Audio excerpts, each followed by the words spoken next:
સ્વાધ્યાય 9.1 દાખલા નંબર 1 તેની રકમ છે કે નીચે આપેલી નિમ્નલિખિત સમય સંખ્યાઓની વચ્ચે આવતી 5 સમય સંખ્યાઓ લખો। તો હવે આપણને બધાને ખ્યાલ છે સમય સંખ્યાઓ એટલે શું। તો અહીં આપણી પાસે બે સમય સંખ્યાઓ છે -1 અને 0। આ બંને વચ્ચે આવતી 5 સમય સંખ્યાઓ લખવાની છે। તો જો વિદ્યાર્થી મિત્રો આ પ્રશ્ન એવો છે કે તેમાં તમે અસંખ્ય સમય સંખ્યાઓ લખી શકો, એટલે કે બધાનો ક્વેશ્ચનનો આન્સર અલગ અલગ આવતો હશે, કેમ કે આપણે અસંખ્ય સમય સંખ્યાઓમાંથી કોઈ પણ સંખ્યા ધારીને આ પ્રશ્ન છે એ સોલ્વ કરી શકીએ છીએ। અહીં આપણને પ્રશ્નમાં 5 સમય સંખ્યાઓ પૂછેલી છે, તો આપણે 5 પછીની સંખ્યાઓ એટલે કે 6, 7, 8 એવી કોઈ પણ ધારીશું। હું અહીંયા એક સંખ્યા 6 ધારું છું। તો જો અહીંયા શું થશે, આન્સર લખીએ કે સૌપ્રથમ આપણે -1 માટે વાત કરીએ। -1 છે તો -1 ના છેદમાં હું 1 લખું તો પણ આ સંખ્યા એની એ જ રહે છે, કેમ કે છેદમાં 1 લખીએ એનો કંઈ જ મતલબ થતો નથી। હવે કે ધારો કે હું અંશ અને છેદ બંનેને 6 વડે ગુણાવું તો અહીંયા શું થશે, -1 ગુણ્યા 6 અને છેદમાં 1 ગુણ્યા 6, એટલે કે અંશમાં થશે -1 ગુણ્યા 6 એટલે -6 અને છેદમાં 1 ગુણ્યા 6 એટલે 6। હવે બીજી સંખ્યા છે 0, તો કે 0 ના છેદમાં 1 લખું તો પણ એ સંખ્યા એની એ જ રહે છે। હવે અહીંયા મેં 6 વડે ગુણાવેલા છે તો આ સંખ્યાને પણ 6 વડે જ ગુણાવવાના છે, તો કે 0 ગુણ્યા 6 અને છેદમાં થશે 1 ગુણ્યા 6। તો અહીંયા અંશમાં થશે 0 ગુણ્યા 6 એટલે 0, કેમ કે કોઈ પણ સંખ્યાનો 0 સાથેનો ગુણાકાર 0 થાય, છેદમાં 1 ગુણ્યા 6 એટલે કે 6 થાય છે। તો હવે આપણી પાસે જે આ બે સંખ્યા રહેલી છે એ બે સંખ્યાની વચ્ચેની અસંખ્ય એટલે કે જેટલી સંખ્યાઓ આવતી હોય તે લખવાની છે। તો અહીંયા થશે પહેલી સંખ્યા -6 ના છેદમાં 6, એના પછીની સંખ્યા થાય -5 ના છેદમાં 6, ત્યાર પછી આવે -4 ના છેદમાં 6, -3 ના છેદમાં 6, -2 એના છેદમાં 6, -1 એના છેદમાં 6 અને ત્યાર પછીની સંખ્યા થશે 0/6।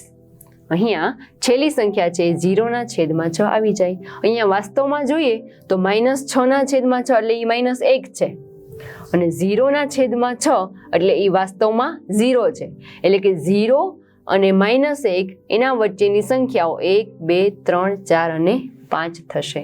તો આપણે આન્સર લખીએ કે તેથી -1 અને 0 વચ્ચેની 5 સમય સંખ્યાઓ, જો આ પહેલી અને છેલ્લી નથી લખવાની, એના વચ્ચેની સંખ્યાઓ લખવાની છે, એટલે થશે -5 ના છેદમાં 6, -4 છેદમાં 6, -3 એના છેદમાં 6, -2/6 અને -1/6। આ 5 સંખ્યાઓ છે એ -1 અને 0 ની વચ્ચે આવેલી છે। જો સંખ્યા રેખા ઉપર નિરૂપણ કરીએ તો આ સંખ્યા રેખા ઉપર નિરૂપણ છે એ આ ક્રમમાં થશે। અહીંયા ઘણા વિદ્યાર્થી મિત્રોએ 6 ના બદલે 7 લે તો આ ક્વેશ્ચનનો આન્સર છે એ બદલાઈ જાય, 7 ની બદલે 8 લે તો પણ આન્સર બદલાઈ જાય, પરંતુ બધા આન્સર છે એ સાચા જ છે। તો આ થશે આપણો ક્વેશ્ચન નંબર 1 નો જવાબ। દાખલા નંબર 2 છે -2 અને -1, આની વચ્ચેની 5 સમય સંખ્યાઓ લખો। તો સેમ એ જ રીતે આપણે કરીએ કે કોઈ પણ સમય સંખ્યા એક ધારી લઈએ જેના અંશ અને છેદ વડે ગુણાવીએ। ધારો કે અહીંયા હું સંખ્યા ધારું છું 7, તો સૌપ્રથમ આપણે -2 માટે વાત કરીએ તો -2 એટલે કે -2 ના છેદમાં 1 હોય। હવે અંશ અને છેદ બંનેને 7 વડે ગુણાવીએ તો જે થશે -2 ગુણ્યા 7 એટલે કે -14 અને છેદમાં 1 ગુણ્યા 7 એટલે કે 7। હવે એવી જ રીતે આપણે -1 માટે વાત કરીએ તો કે -1 બરાબર -1 ના છેદમાં 1 હોય। અંશ અને છેદ બંનેને 7 વડે ગુણાવીએ તો જે થશે અંશમાં -1 ગુણ્યા 7 એટલે -7 અને છેદમાં 7। આ બધા જ દાખલાઓમાં જોઈ શકાય છે કે બધાના છેદ છે એ હંમેશા સરખા જ હોવા જોઈએ। તો અહીંયા પહેલી સંખ્યા -14 ના છેદમાં 7 અને છેલ્લી સંખ્યા -7 ના છેદમાં 7 થાય છે। આની વચ્ચે આવતી સંખ્યાઓ લખવાની છે, તેથી લખીએ -14 ના છેદમાં 7, એની પહેલા -13, એની પહેલા આવશે -12, -11, -10, -8, -7. 7 / 7 એટલે -1 થઈ જશે અને 14 / 7 એટલે કે 7 2 14 એટલે કે વાસ્તવમાં એ -2 છે અને આ છે એ -1 છે. તેથી લખીએ કે તેથી માઇનસ રકમમાં આપેલું છે -2 અને -1 વચ્ચેની 5 સમય સંખ્યાઓ એ 1 2 3 4 અને 5. તો અહીંયા લખીએ કે -13/7, -12/7, -11/7, -10/7, -8/7.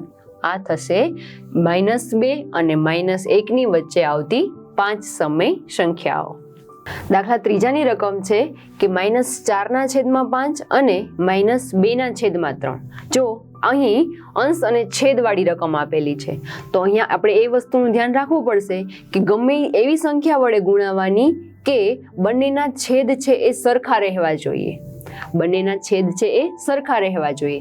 ધારો કે હું અહીંયા આ પેલી સંખ્યા છે એને 9 વડે ગુણાવું તો શું થશે? ચલો જોઈએ કે પહેલી સંખ્યા છે -4/5 એને હું 9 થી ગુણાવું તો થશે અંશમાં પણ 9 વડે અને છેદમાં પણ 9 વડે. એટલે કે અંશમાં થશે 9 × 4 જે થશે 36, અહીંયા છે -36 અને છેદમાં 5 × 9 એટલે કે 45. અહીંયા છેદમાં 45 આવેલા છે તો હવે આ જે બીજી સંખ્યા છે 3 એને એવી સંખ્યા વડે ગુણાવવાની કે જવાબ 45 આવવો જોઈએ. તો 3 × 15 કરીએ તો 15 × 3 = 45 થાય. એટલે કે બીજી સંખ્યાને આપણે 15 થી ગુણાવવી પડશે. તો બીજી સંખ્યા છે -2/3. તો અહીંયા થશે -2 × 15 અને છેદમાં 3 × 15. જે પણ ગુણાકાર કરીએ અંશ અને છેદમાં સરખો રહેવો જોઈએ. તો અહીંયા જોઈએ કે 15 × 2 એટલે થશે 30 અને છેદમાં 15 × 3 જે થશે 45.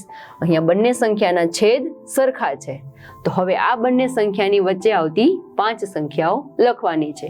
તો પેલી સંખ્યા છે -36/45.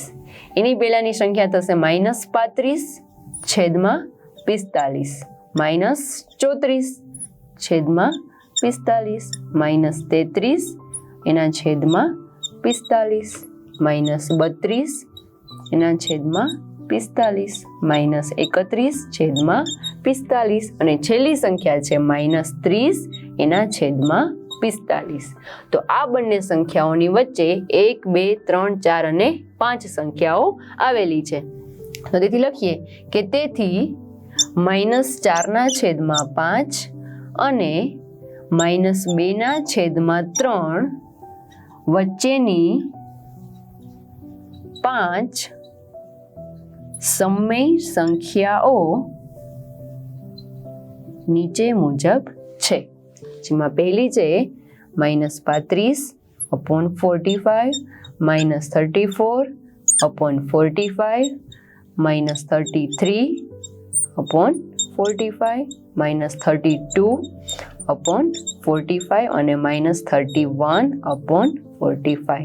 આ બંને સંખ્યાઓની વચ્ચે આ 5 સમય સંખ્યાઓ આવેલી છે.